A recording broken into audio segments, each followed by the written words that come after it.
A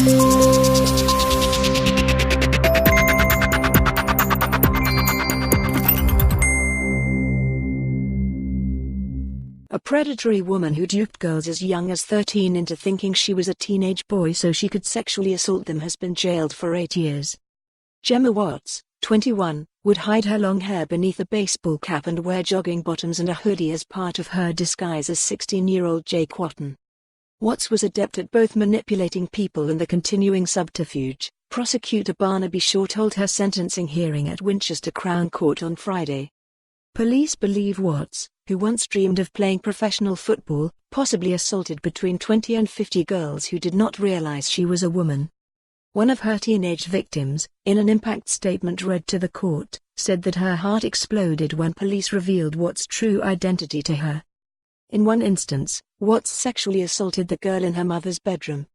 Police said Watts groomed her victims with intimate photographs over WhatsApp and Snapchat before meeting them in person. Even offline, her disguise was so convincing that she spent time as Jake with some of the girls' parents. The girls fully believed they were in a relationship with a teenage boy until officers revealed she was in fact an adult woman. The court heard how Watts lied to one girl about why her bedroom was pink, saying it was because of a female cousin. Watts, of Pembroke Avenue, Enfield, pleaded guilty at the same court in November to 7 sexual assault and grooming charges. The charges she pleaded guilty to relate to 4 girls, including a 13-year-old from Hampshire and 2 14-year-olds and a 16-year-old from Surrey, Plymouth and the West Midlands. Sentencing her, Judge Susan Evans QC jailed her for 8 years, saying she showed predatory behavior. The judge said, "There was, it seems to me, planning and in some way predatory behavior. Their age, as you plainly knew, made it more likely that they would be sexually naive, enabling you to get away with your deception. None of them would have consented to sexual activity with you. You groomed each of them with telephone and internet contact to deceive each of them as to your identity." Judge Evans said Watts caused severe psychological harm but accepted that her low IQ, guilty plea, lack of previous convictions and relatively low age at the time served as mitigation.